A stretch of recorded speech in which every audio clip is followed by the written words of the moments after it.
णमीयूणजीर्णं वीरम् अनन्तवर्णाणदंशनसहावम् ओछामिनियमसारम् केवली सुध केवली भणिदम्।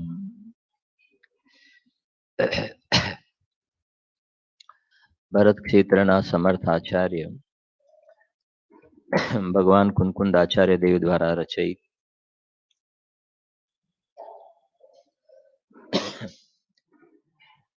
નિયમસાર પરમાગમમાં શુદ્ધ ભાવ અધિકારમાં 42 નંબરની ગાથા શરૂ કરતા પહેલા દ્રષ્ટિના નિધાનના પૂજ્ય ગુરુદેવશ્રીના 5 બોલનો પાઠ કરીશું આપણે.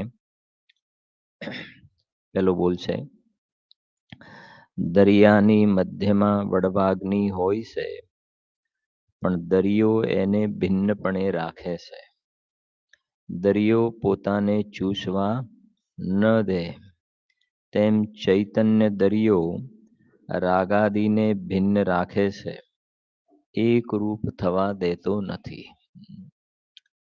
બીજો બોલ છે, હજારો વર્ષોના શાસ્ત્ર ભણતર કરતા એક ક્ષણનો સ્વાનુભવ વધી જાય છે. જેને ભવ સમુદ્રથી તરવું હોય તેણે સ્વાનુભવની વિદ્યા શીખવા જેવી છે. જ્ઞાની કે छिन माहि त्रिगुप्ति ते सहज टरे ते.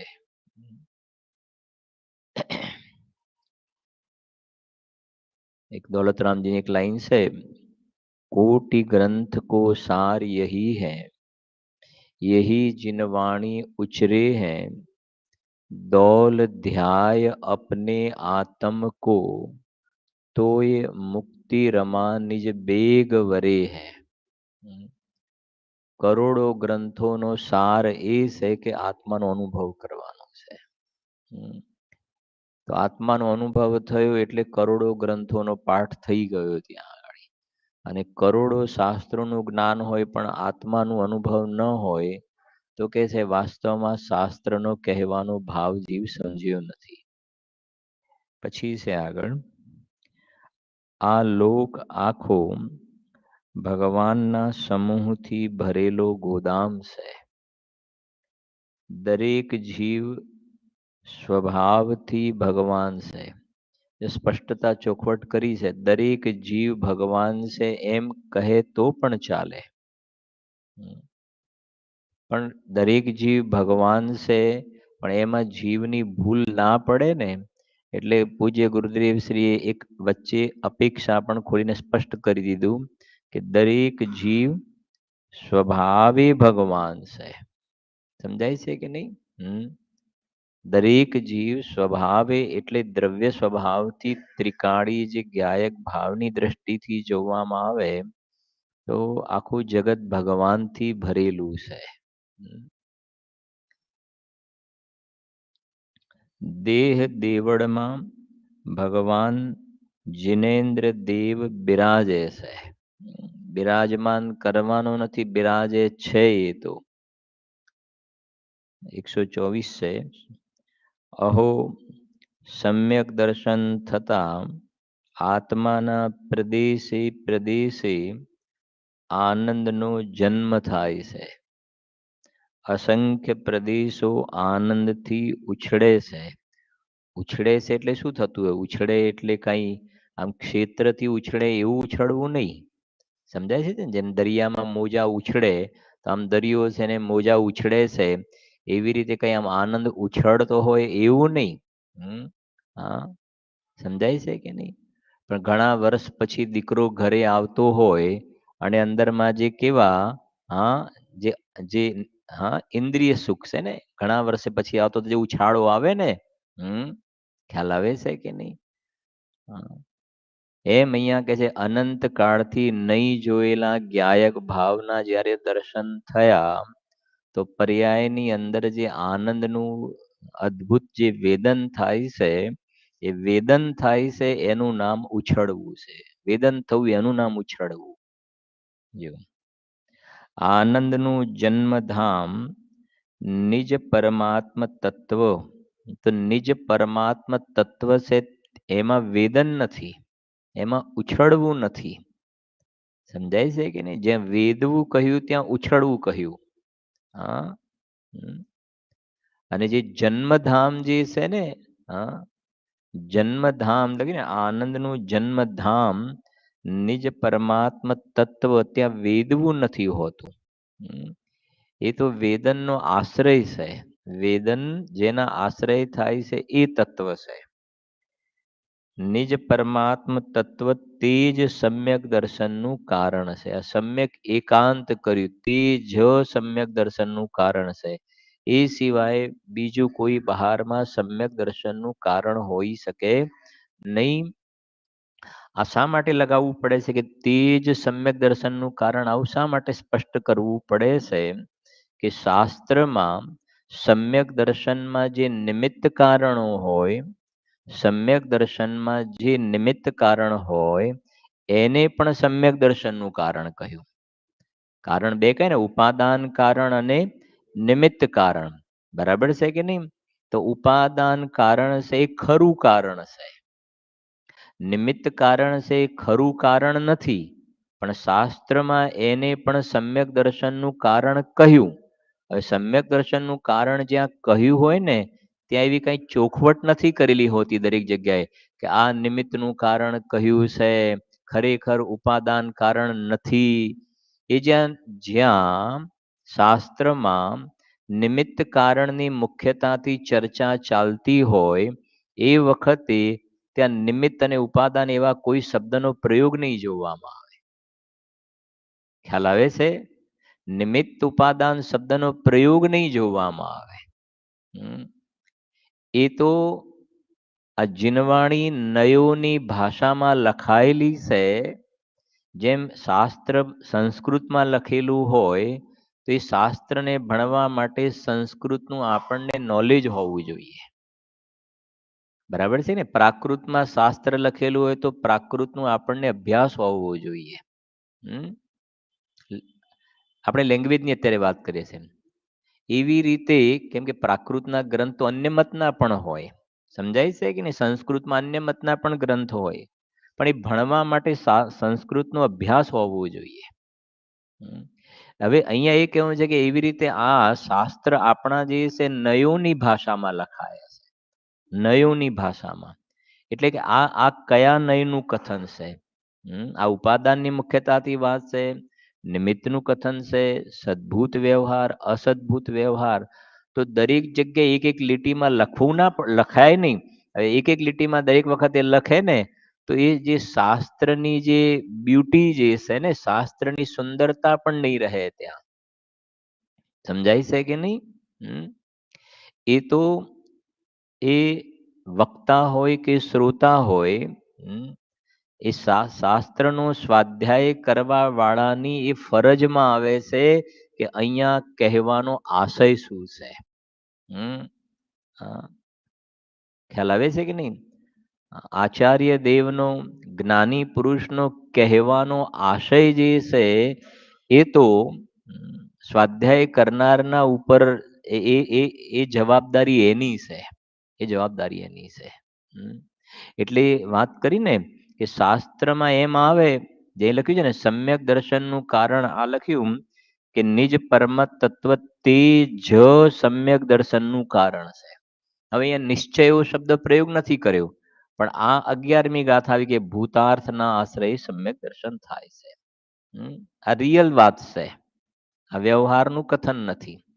અને શાસ્ત્રમાં એવા પણ તે જ એટલા માટે ચોખવટ કરવી પડી કે નિમિત્તની પ્રધાનતા વાળા પણ શાસ્ત્રમાં સમ્યક દર્શનના કારણ કયા. રત્નકર્ણ શ્રાવકાચારમાં તમે જોશો ત્રીજો કે ચોથો શ્લોકમાં સ્પષ્ટ લખ્યું છે કે સમ્યક દર્શનનું લક્ષણ શું છે? તો સમ્યક દર્શનનું લક્ષણ કયું ત્યાં આગળ? દેવ, ગુરુ અને ધર્મની શ્રદ્ધાને સમ્યક દર્શન કહે છે. એમાં આત્માની શ્રદ્ધાને સમ્યક દર્શન કહે એવું નથી લખ્યું. હવે એ નિમિત્ત પ્રધાન કથન છે. અને દ્રવ્યલિંગી સાધુ આજીવ અનંતવાર થયો તો એ વખતે દેવ, ગુરુ, ધર્મની શ્રદ્ધા તો કરી, પણ અંદરમાં અતિન્દ્રિય આનંદનું પ્રદેશ પ્રદેશમાં વેદન તો ના થયું, તો એ સાચો વ્યવહાર પણ નથી ને એને. હા, છડાળામાં પણ લખ્યું ને, દેવજીનેન્દ્ર ગુરુ પરિગ્રહ બિન ધર્મ દયા જૂત સારો येहू मानसम कित को कारण अष्ट अंग जूत धारो. દોલતરામજી લખ્યું. શું લખ્યું? હવે ત્રીજો અધિકાર જે છે છડાળામાં ત્રીજી ઢાળ એ સમ્યક દર્શનની ઢાળ છે, ત્રીજી ઢાળ. અને સમ્યક દર્શનનું નિશ્ચય કારણ પહેલા બતાવી દીધું. પરદ્રવ્યંતે ભિન્ન આપમે રુચિ સમ્યક તો ભલા એ નિશ્ચય. હા, અને પછી વ્યવહારની ફાઇલ ખોલતા આ વાત આવી ત્યાં આગળ કે દેવ જીનેન્દ્ર ગુરુ પરિગ્રહ બિન ધર્મ દયા જૂત સારો. પછી येहू માન સમકિત કો કારણ, અસમ્યક દર્શનનું કારણ એને માન. હવે આવું લખ્યું, येहू માન સમકિત કો કારણ. એ વ્યવહારનું કથન છે, એટલે સ્પષ્ટ કર્યું છે જુઓ. અને જીવ વ્યવહારના કથનોમાં છેતરાઈ જાય છે, અને વ્યવહાર એને સુલભ પણ લાગે છે, સરળ લાગે છે એને. જો આગળ, અંતર્ગતના પ્રમાણથી જેને વસ્તુ મનાણી હોય, પોષાણી હોય, તેને પછી ઇન્દ્ર ઉતરીને ડગાવવા આવે તો પણ તે ડગે નહીં. એ અંદરમાં જે કહ્યું ને ઇષ્ટોપદેશમાં ગાથા કઈ આત્માનો ગુરુ આત્મા છે. તો સ્વસંવેદનથી પોતે જ્યારે નિર્ણય કર્યો કે હું પરમાત્મા છું ને, તો બહારમાં બીજા ગુરુ મને, બહારના કોઈ ગુરુ હોય એ મને પરમાત્મા કહે એ પ્રમાણ, અને અંદરમાં મેં મારા આત્માનું સ્વસંવેદનથી પ્રમાણ કરીને નિર્ણય કર્યો કે હું પરમાત્મા છું, તો આત્માનો ગુરુ આત્મા થયો. સમજાય છે કે નહીં? એનું નામ છે અંતર્ગતના પ્રમાણથી. બહારમાં ગુરુએ કહ્યું કે તું પરમાત્મા છો, અને એને વાત માની, પણ અંદરમાં પ્રમાણ ના કર્યું. ગુરુની સમજે, ગુરુના કહેવાથી પ્રમાણ કર્યું, એટલે એને કાલે બીજી સ્થિતિ થઈ શકે કે એની શ્રદ્ધા ડગી પણ જાય. અને અંતર્ગત પ્રમાણથી અંદરમાં હું પરમાત્મા છું એવું ભાવભાષણ થયું. ભાવભાષણ. તો એ જે ભાવભાષણ થયું ને, હવે તે એ કહ્યું કે આત્મા આત્માનો ગુરુ છે. હવે અંદરના ગુરુથી પ્રમાણ કર્યું, અંદરના ગુરુથી પ્રમાણ કર્યું. હવે કહે છે ઉપરથી ઇન્દ્ર ઉતરીને ડગાવવા માંગે તો પણ શ્રદ્ધા ડગે નહીં. એમ જો એમાં આપણે નિયમસાર પરમાગમની અંદર 42 નંબરની ગાથા શું કહે છે પાઠ કરીએ. બહુ સુંદર ગાથા છે. ચૌગઈ ભવ સંભમણમ જાઈ જરા મરણ રોગ સોગાય કુલ જોણી જીવ મગ્ગણ ઠાણા જીવસણો સંતિ. નીચે ગુજરાતી. ચૌગતિ ભ્રમણ નહીં જન્મ મરણ રોગ શોક જરા નહીં.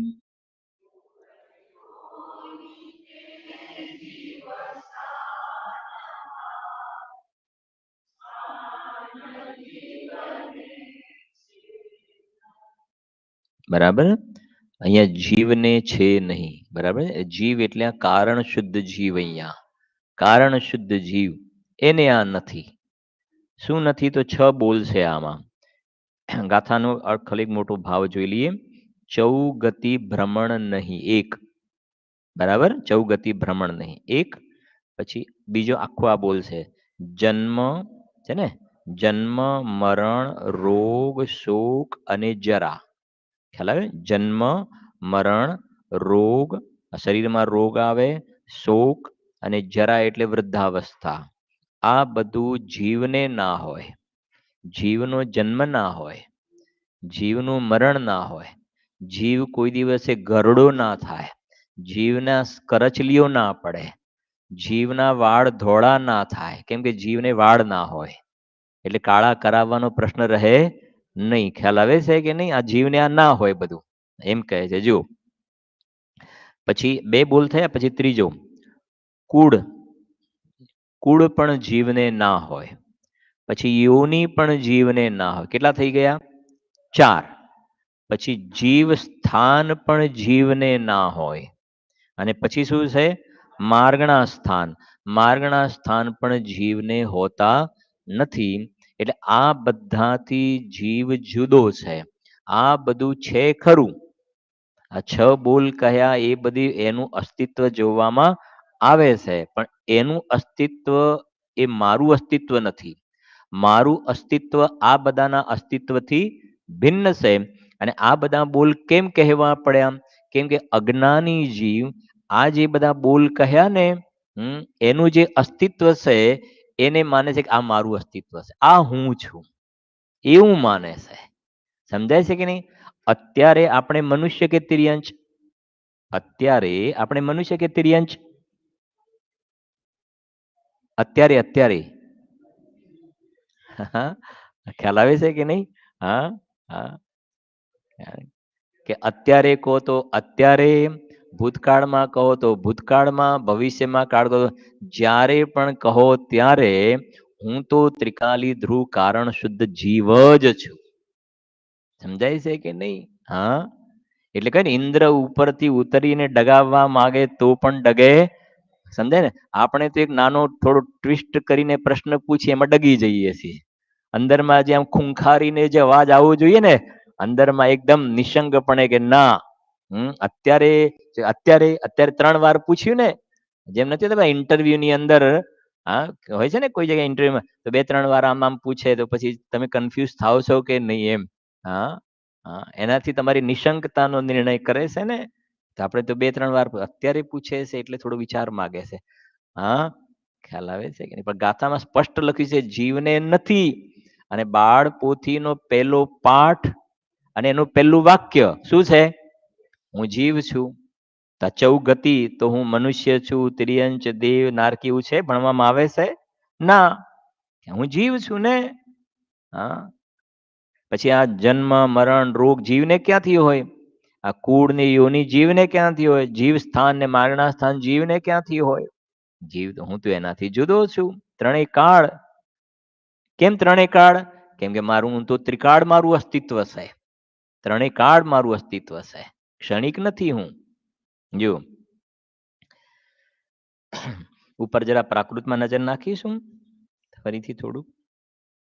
જો લખ્યું છે ને થોડું થોડું થોડો ભાવ સમજીએ ને. જો ચૌગઈ ભવ સંભમણમ, એનો શું અર્થ થાય? ચૌ એટલે 4, ગઈ એટલે ગતિ, ભવ ચતુર્ગતિમાં જે ભવ, સંભમણમ પરિભ્રમણ, પરિભ્રમણ, ભમણમ છે ને, સંભમણમ. ચૌગઈ ભવ સંભમણમ, 4 ગતિમાં પરિભ્રમણમ. એ કોને નથી? હવે છેલ્લી લીટી, બીજી છેલ્લી લીટીમાં, પાછળ બીજી લીટીમાં, જીવસ નો સંતિ.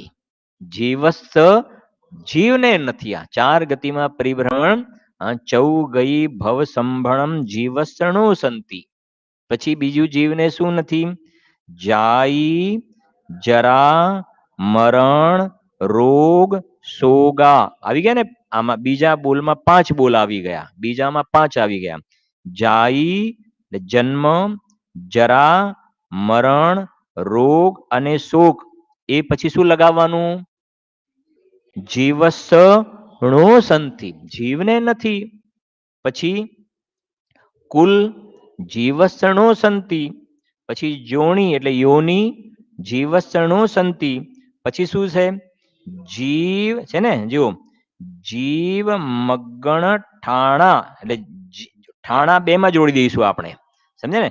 જીવ અને મગણ એટલે માર્ગણા, એટલે પેલી જીવ ઠાણા અને મગણ ઠાણા એટલે જીવ ઠાણા એટલે જીવ સ્થાન જીવ ઠાણા જીવસણો સંતિ અને મગણ ઠાણા એટલે માર્ગના સ્થાન જીવસ નો સંતિ મને નથી.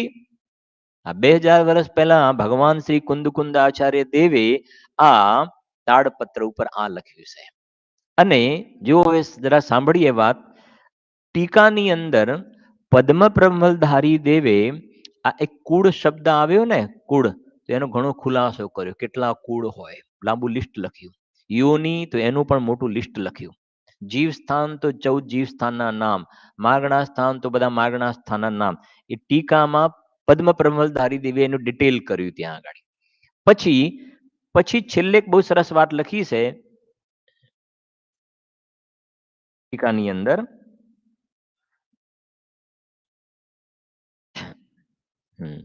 કુળ પછી જવા દો.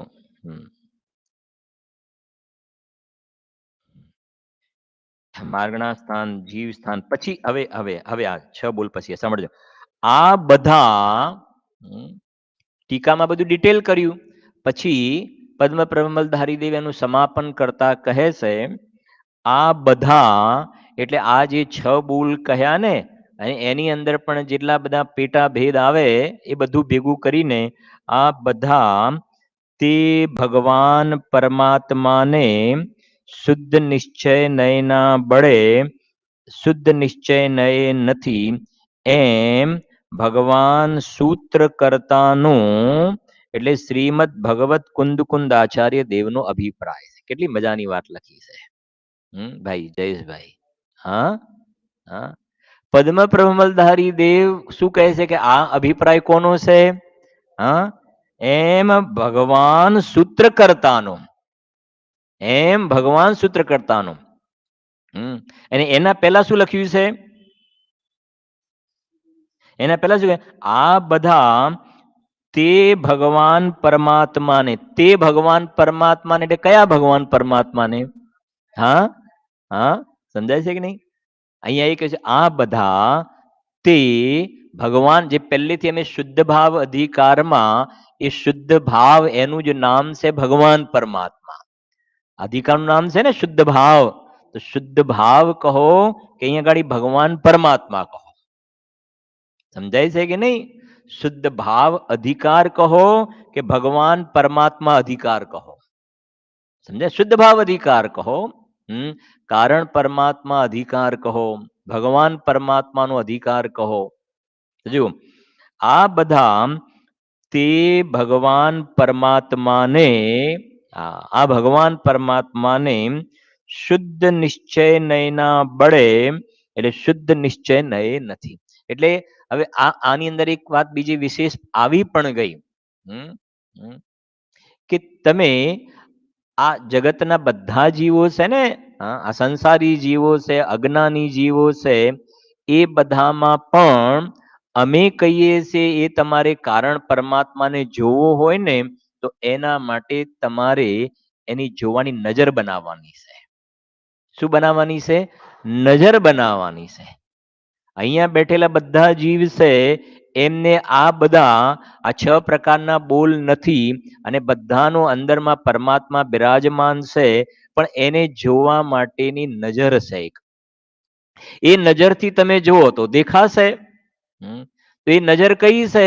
તો કે છે શુદ્ધ નિશ્ચય નયના બળે. લખ્યું છે ને? શું લખ્યું છે? શુદ્ધ નિશ્ચય નયના બળે. આ સમજાય છે જીતુભાઈ? સિદ્ધ ભગવાનની જ્યારે વાત કરીએ હસમુખભાઈ, સિદ્ધ ભગવાનની વાત કરીએ ત્યારે શુદ્ધ નિશ્ચય એના બળે નહીં, સર્વથા. સિદ્ધ ભગવાન માટે આપણે એમ કહીશું કે સર્વથા. હા, આ 4 ગતિમાં પરિભ્રમણ એ સિદ્ધ ભગવાનને નથી. ખ્યાલ આવે છે કે નહીં?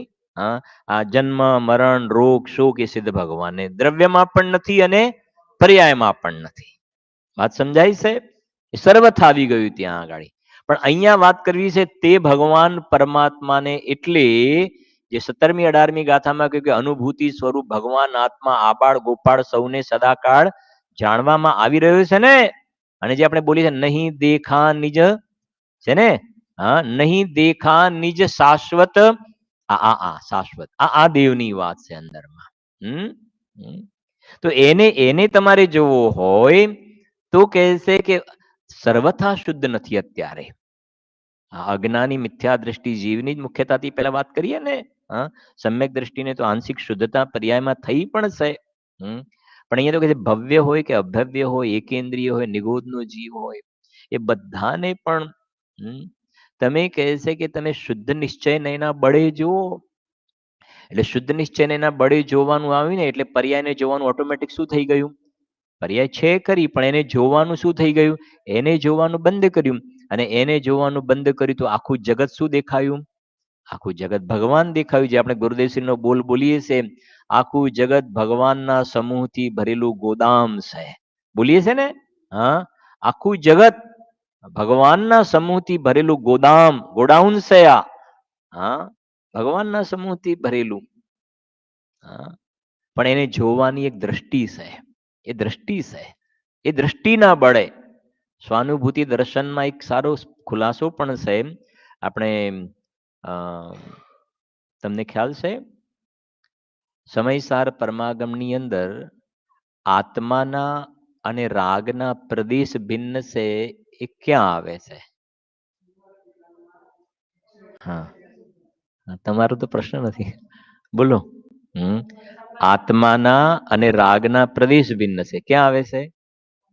સંવર અધિકારની અંદર શરૂઆતની ગાથા છે. સંવર અધિકારની શરૂઆતની ગાથાઓ શેનાથી પ્રસિદ્ધ છે? ઉપયોગમાં ઉપયોગ. આપણે ચાલ્યું હતું, તમને ખ્યાલ છે? ક્યારે ચાલ્યું હતું? 10 લક્ષણ પર્વમાં. કયા ટાઈમે ચાલ્યું? સવાર, બપોર કે સાંજે? બપોરના સેશનમાં ચાલ્યું હતું ઉપયોગમાં ઉપયોગ વાળી ગાથા. બરાબર છે કે નહીં? એમાં આવે છે કે આ રાગના પ્રદેશો જે છે એ રાગના પ્રદેશ ભિન્ન કહ્યા. આ શરીરનું ક્ષેત્ર જુદું છે ને શરીરનું, એમ ત્યાં એ સંવર અધિકારની શરૂઆતમાં ગાથામાં આ શરીરના પ્રદેશો તો જુદા, પણ રાગના પ્રદેશો પણ જુદા કહ્યા. રાગના પ્રદેશ પણ જુદા. તો રાગ થોડું બીજું દ્રવ્ય છે. જેમાં શરીર બીજું દ્રવ્ય છે, એમ રાગ તો જીવની પર્યાયમાં થાય છે. રાગ તો જીવની જ પર્યાયમાં થાય છે. આમાં થોડો થાય છે. તો પણ ત્યાં પ્રદેશ ભિન્ન કહ્યું છે.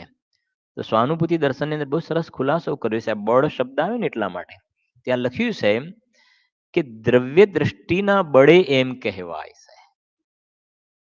સમજાય? છે તો રાગનો ભાવ જુદો, ખરેખર પ્રદેશ જુદા નથી.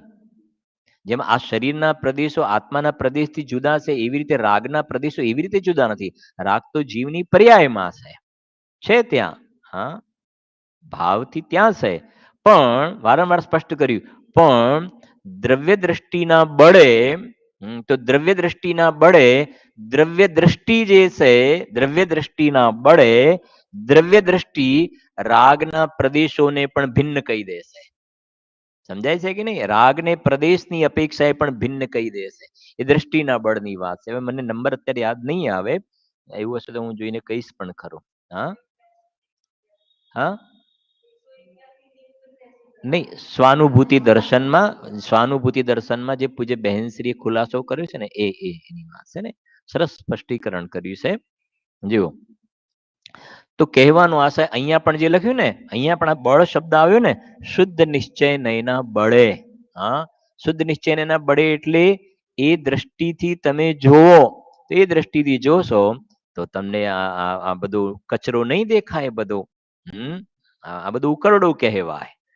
સમજાય છે કે નહીં? જેમ સમય સારની અંદર 50 થી 55 ગાથાની અંદર 29 પ્રકારનો ઉકરડો કહ્યો ને, 29 પ્રકારના બોલ ઉકરડો શબ્દ વાપર્યો. એ હું નથી. ત્યાં પણ પરમાર્થ જીવ કેવો છે એની વાત છે. અહીંયા પણ એ બતાવવું છે. અને જો લખ્યું છે આ બધા તે ભગવાન પરમાત્માને શુદ્ધ નિશ્ચય નયના બળે શુદ્ધ નિશ્ચય નય નથી. ક્યારે? શુદ્ધ નિશ્ચય નયથી ત્રણેય કાળે. હા, નથી બસ. અને અત્યારે તું જોવે તો અત્યારે નથી તારામાં. જો શુદ્ધ નિશ્ચય નયના બળે શુદ્ધ નિશ્ચય નય નથી એમ. હવે શું કહે છે? એમ ભગવાન સૂત્રકર્તાનો શ્રીમદ ભગવત કુંદ કુંદ આચાર્ય દેવનો અભિપ્રાય છે. હા, પદ્મ પ્રભમલધારી દેવ કેટલો વિનય છે જુઓ તો ખરા. કેટલો વિનય છે. હા, શું લખ્યું? કુંદકુ સૂત્રકર્તાની આગળ શું લખ્યું? ભગવાન. હા, હા.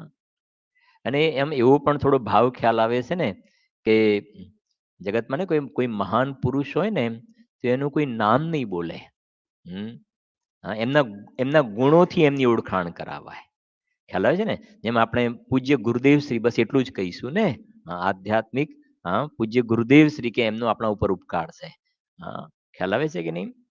મહાન પુરુષો જે છે એ એમના નામ નહીં પણ એમના ગુણોથી એમની ઓળખાણ. એવી રીતે અહીંયા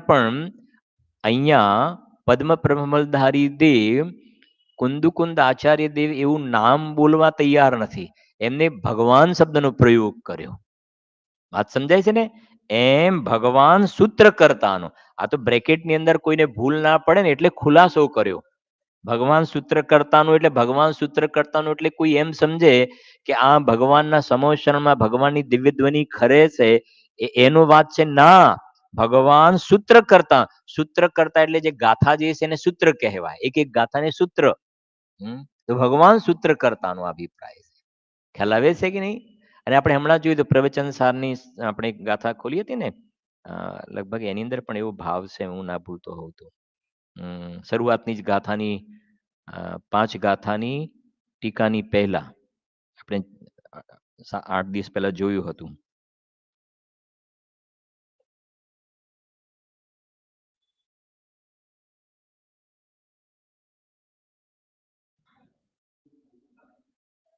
જવા દો, જવા દો. નહીં, એના પહેલા આવી જશે. પેલા શ્લોક પછી તરત જ આવશે.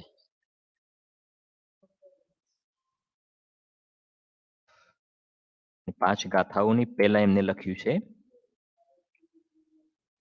આવા દો એક પેજ. હા, જો અહીં લખ્યું છે ને, જો અહીંયા અમરચંદ્ર આચાર્ય દેવ પણ જો શું લખે છે? હવે સંસાર સમુદ્ર મળી ગયું ને? જો હવે સંસાર સમુદ્રનો કિનારો જેમને નિકટ છે એવા કોઈ, પછી આ તો બ્રેકેટમાં લખ્યું છે, એવા કોઈ પહેલું આસન્ન ભવ્ય મહાત્મા શ્રીમદ ભગવત કુંદકુંદ આચાર્ય દેવ. સમજાય છે કે નહીં? હા, પણ અહીંયા આગળ બીજે બધે જોઈએ ને તો એમને એમને કુંદકુંદ આચાર્ય દેવની બધી વિશેષતાઓ લખી. કુંદકુંદ આચાર્ય દેવના ગુણો લખ્યા, નામ નથી લખ્યું. બરાબર છે કે નહીં? જો કેમ કે નામમાં તો શું છે કે એમના શાસ્ત્રની ટીકા લખી રહ્યા છે એટલે વાત આવી ગઈ ને. હા, એટલે વારે ઘડી એનું નામ બોલવાની પણ જરૂર રહેતી નથી. જો હવે સંસાર સમુદ્રનો કિનારો જેમને નિકટ છે, જો હવે એમનો પણ નિકટ છે પોતાનો. અમરચંદ્ર આચાર્ય દેવનો પણ સંસાર સમુદ્રનો કિનારો નિકટ જ છે ને. હા, પણ એમને અંદરમાં કુંદકુંદ આચાર્ય દેવનો મહિમા છે કે જેમના સંસાર સમુદ્રનો કિનારો, એવી રીતે ઓળખાણ કરાવી લો. હા, ક્યાંથી શરૂઆત ક્યાંથી કરી? હા, કેટલી સરસ વાતો છે. એનો મતલબ એ થયો ને, સંસાર સમુદ્રનો કિનારો નિકટ છે એનો મતલબ હવે અલ્પકાળમાં એ અનંત નિરાકુળ સુખને ભોગવવા વાળા છે પ્રતિ સમય. થોડું ખોલો એની અંદર. પછી શું લખ્યું? જો સાતિશય એટલે ઉત્તમ વિવેક જ્યોતિ જેમને પ્રગટ થઈ છે. એમને એમના બહુમાન કર્યું. સાતિશય વિવેક જ્યોતિ જેમને પ્રગટ થઈ છે. અને પછી નીચે, અને સમસ્ત એકાંતવાદની વિદ્યાનો અભિનિવેશ જેમને અસ્ત થયું છે એવા પારમેશ્વરી અનેકાંતવાદ વિદ્યાને પામીને, અનેકાંત વિદ્યાને સમસ્ત પક્ષનો પરિગ્રહ છોડ્યો હોવાથી અત્યંત મધ્યસ્થ થઈને સર્વ પુરુષાર્થમાં સારભૂત, જો સર્વ પુરુષાર્થમાં સારભૂત હોવાથી જે આત્માને અત્યંત હિતતમ, ને હિતતર ને હિતતમ છે એવી ભગવંત પંચ પરમેષ્ટિના પ્રસાદથી ઉપજવા યોગ્ય પરમાર્થ સત્ય અક્ષય મોક્ષ લક્ષ્મીને શું લખ્યું છે? ઉપાદેયપણે નક્કી કરતા થકા પ્રવર્તમાન તીર્થના નાયક શ્રી મહાવીર સ્વામી પૂર્વક ભગવંત પંચ પરમેષ્ટિને પ્રણમન, એટલે કુંદકુંદ આચાર્ય દેવે નમસ્કાર કર્યા છે ને, શરૂઆત ક્યાંથી કરી? એટલે ભગવાન મહાવીર સ્વામીનું નામ લીધું. સુરાસુરો નરપતિ વંદેને પ્રવિનષ્ટ ઘાતી કર્મને પ્રણમન કરું હું ધર્મ કરતા તીર્થશ્રી. એટલે ક્યાંથી શરૂઆત કરી? પ્રણમન અને વંદનથી થતા નમસ્કાર વડે સંભાવીને સન્માનીને સર્વ આરંભથી ઉદ્યમથી મોક્ષ માર્ગનો આશ્રય કરતા થકા પ્રતિજ્ઞા કરે છે. હવે આ બધું લખ્યું ને કોના માટે લખ્યું? કુંદકુંદાચાર્ય દેવ માટે. સમજાય છે કે નહીં? હા, આ છે.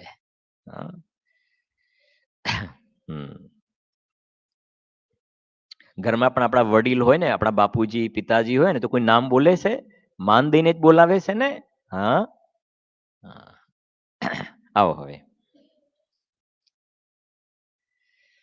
બોલ જોઈશું એક એક. હવે જુઓ,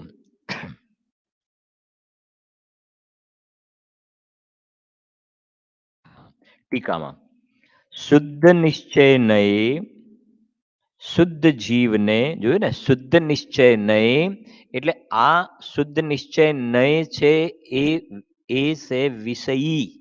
એ શું છે? વિષયી. અને એનો વિષય શું છે? તો શું બતાવે છે? જો શુદ્ધ જીવને, બે વસ્તુ ખ્યાલ આવી ને, શુદ્ધ નિશ્ચય નય પછી શુદ્ધ જીવને. આ નય જે છે ને એ ચક્ષુ છે.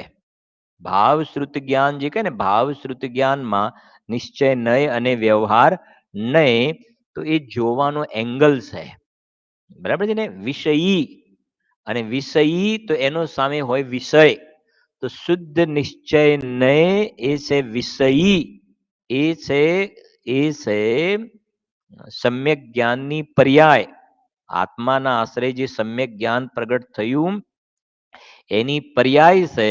અને પર્યાયનો એક અંશ એ છે કે જે કારણ પરમાત્માને વિષય બનાવે છે. તો જે વિષય બને છે ને, જે વિષય બને છે એ છે શુદ્ધ જીવ. અને એને વિષય કરનાર છે, વિષય કરનાર છે એ સમ્યક શ્રુતિ જ્ઞાનનો અંશ છે. જો શુદ્ધ નિશ્ચય નય શુદ્ધ જીવને, હવે એ કહ્યું ને, આ એંગલ થી જુઓ તમે. આપણે ક્યારેક દ્રષ્ટાંત આપીએ છીએ ને, ભાઈ એક બોક્સની અંદર 100 વીંટી છે. સોનાની 100 અલગ અલગ શેપ વાળી વીંટી છે. બોક્સ તમને બતાવી, બરાબર છે કે નહીં? હવે બધામાં શુદ્ધ નયથી જુઓ, દ્રષ્ટાંતમાં ખ્યાલ ને, શુદ્ધ નયથી જુઓ તો શું છે? સોનું. સમજાય છે કે નહીં? અને એ કહે છે અશુદ્ધ નયથી જો વ્યવહાર નથી, આ સારી, આ સારી, આ તમને જાડી, આ પાતળી છે, આ આમ છે, આ આમ છે, આનો શેપ અલગ છે, આ અલગ છે. એ બધી શું થઈ ગઈ? એ વ્યવહાર નયનો વિષય થઈ ગયો. દ્રષ્ટાંતમાં ખ્યાલ આવે છે કે નહીં? હા, એમ આ બધા જે ઉપર બધા 6 બધા બોલ કહ્યા ને, એ કયા નયનો વિષય છે? બધું એ વ્યવહાર નયનો વિષય છે. એ વ્યવહાર નયનો વિષય છે. અને માત્ર તમે શુદ્ધ નથી જોયું તો બસ. હવે એને એને એ છે ને, એ બંને વિષય અંદરમાં છે. એ બંને વિષય છે. અને વિષય છે તો જોવા વાળો એનો એંગલ પણ છે. એને જોનાર વાળું દ્રષ્ટિવાળી એક દ્રષ્ટિ પણ છે ત્યાં આગળ. બરાબર? એમ આત્માની અંદર પણ આવી રીતે છે. તો એ કહે છે, જો શુદ્ધ નિશ્ચય નય શુદ્ધ જીવને સમસ્ત સંસાર વિકારનો સમુદાય નથી. એ બધાનું ભેગું એક નામ આપી દીધું. આ 6 બોલનું ભેગું એક નામ પહેલા આપી દીધું. શું નામ આપ્યું? સંસાર વિકારનો સમુદાય. જુઓ તો ખરા, આ બાજુ ભગવાન આત્મા અનંત ગુણોનો સમુદાય, જીવત ચિતિ વગેરે અનંત ગુણોનો સમુદાય. અને સામેના પક્ષે શું છે? સમસ્ત સંસાર વિકારનો સમુદાય નથી, એમ અહીં આ ગાથામાં કહ્યું છે. કેટલો સરસ મજાના શબ્દનો પ્રયોગ કર્યો છે. સંસાર વિકારનો સમુદાય. એમ નથી કે ભાઈ આ બાજુ આ ઘણા માણસોનો સમુદાય ભેગો થયો છે. તો અહીંયા એમને સમુદાય શબ્દ શેના માટે વાપર્યો? સંસાર વિકારનો સમુદાય. એ નથી, એમ અહીંયા ગાથામાં કહ્યું છે. હવે પહેલો બોલ જુઓ. દ્રવ્ય કર્મ તથા ભાવ કર્મનો સ્વીકાર નહીં હોવાથી જીવને નારકત્વ, ત્રિયંચત્વ, મનુષ્યત્વ અને દેવત્વ સ્વરૂપ 4 ગતિઓનું પરિભ્રમણ નથી. સમય સારની પહેલી ગાથા આવે છે, પહેલી ગાથા એમાં આવે છે ને ધ્રુવ, અચલ ને અનુપમ ગતિ. એમાં અચલ શબ્દ શેના માટે આવ્યો છે? ધ્રુવ અચલ શબ્દ શેના માટે આવ્યો છે? ધ્રુવ, અચલ ને અનુપમ. અચલ શબ્દ શેના માટે આવ્યો છે? હા, સિદ્ધ ભગવાનની વાત તો બરાબર છે, પણ અચલ અચલ શબ્દ જે વિશેષણ જે છે એ અચલ વિશેષણ શેના માટે આવ્યું છે? ખોલો, સમયસાર ખોલો, 1 મિનિટ.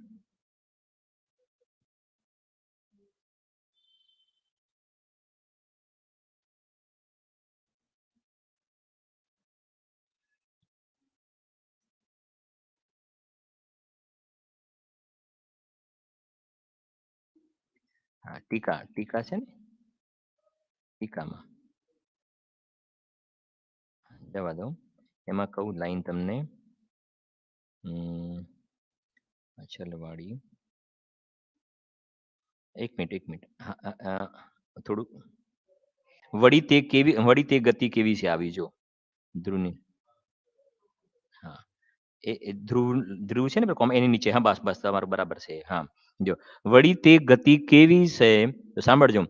અનાદિકાળથી અન્ય પર ભાવના નિમિત્તથી થતું જે, એટલે અન્ય ભાવના નિમિત્તથી થતું જે પરમા ભ્રમણ, તેની વિશ્રાંતિ અભાવવશ જે વશ અચલપણાને પામી છે, આ વિશેષણથી ચારે ગતિઓને પર નિમિત્તથી જે ભ્રમણ થાય છે તેનો પંચમ ગતિમાં શું થયું?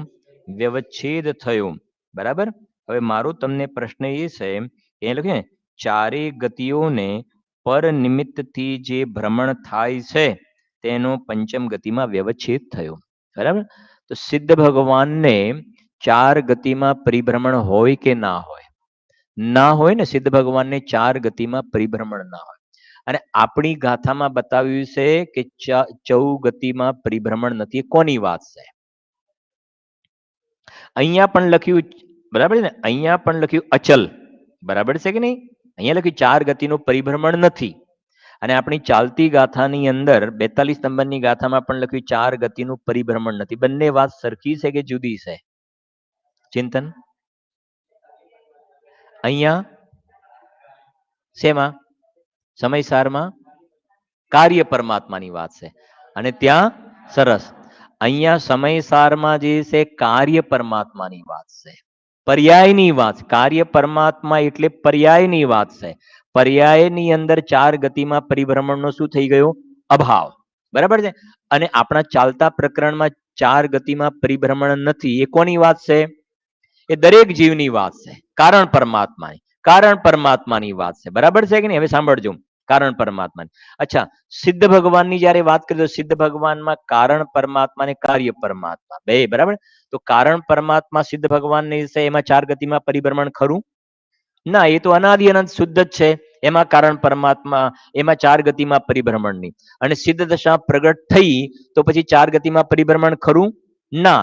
તો અહીંયા દ્રવ્ય અપેક્ષાએ પણ 4 ગતિમાં પરિભ્રમણનો અભાવ, અને પર્યાય અપેક્ષાએ પણ 4 ગતિમાં પરિભ્રમણનો અભાવ. એનું નામ સિદ્ધ ભગવાનજી છે, એમને સર્વથા પરિભ્રમણનો અભાવ. સર્વથા પરિભ્રમણનો અભાવ.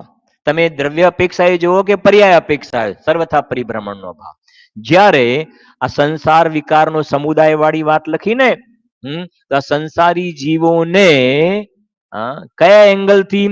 શુદ્ધ નિશ્ચયને એના બળે 4 ગતિના પરિભ્રમણનો શું છે? અભાવ છે.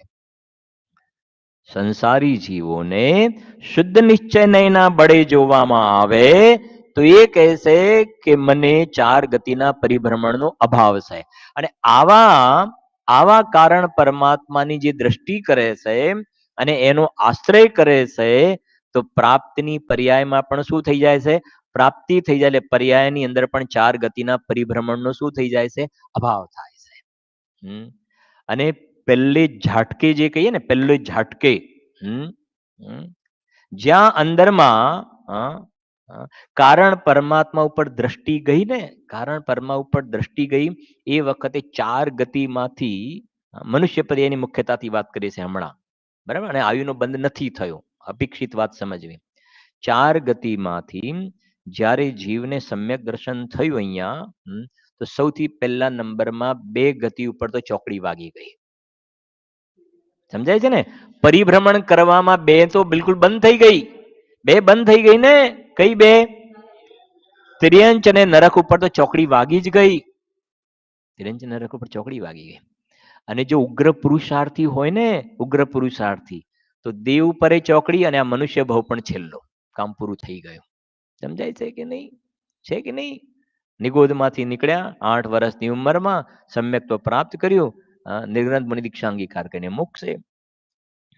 અને કદાચ હવે 2-4 ભવ હોય ને, તો પછી આ 2 રહ્યા ને, એમાંથી આ 2 માંથી હવે કોના ઉપર પહેલી ચોકડી વાગશે? કોના ઉપર ચોકડી વાગશે? પહેલી દેવ ઉપર ચોકડી વાગશે. સમજાય છે ને? કેમ કે મનુષ્ય ગતિની અંદર મોક્ષ કહ્યું છે ને, પણ મનુષ્ય ગતિના કારણે નહીં, પણ અંદરમાં આત્માના આશ્રય લેવાનો પુરુષાર્થ એ એવી જાતિની યોગ્યતા છે. આના ઉપર પણ ચોકડી વાગી જાય છે. એટલે પંચમ ગતિને પ્રાપ્ત થાય છે. એટલે પર્યાયની અંદર ત્યાં વાત થઈ ગઈ, કૃતકૃત્ય દશાને પ્રાપ્ત થાય છે, એ કહેવાનો ભાવ. એટલે બધે આપણે એને કહેવાય ને, અપેક્ષા આપણે સમજવી જોઈએ. ત્યાં પર્યાયની ત્યાં વાત કરી, એ પર્યાયની અપેક્ષાએ વાત કરી. ક્યાં? સમયસાની પહેલી ગાથામાં પર્યાયની અપેક્ષાએ વાત કરી. આપણે હમણાં આપણે ભણ્યા ને, પૂજનીય એવી પંચમ ગતિની પ્રાપ્તિ માટે ભણ્યા ને આગળ જ આમાં. પૂજનીય અંચિત પંચમ ગતએ પંચમ ભાવમ સ્મરંતિ વિદ્વાંસ. બરાબર છે ને? એ પ્રમાણે છે. લઈશું 5 મિનિટ, થોડું ટાઈમ થયો છે ને ઉપર, કાલે ચર્ચા કરીશું એની બાકી.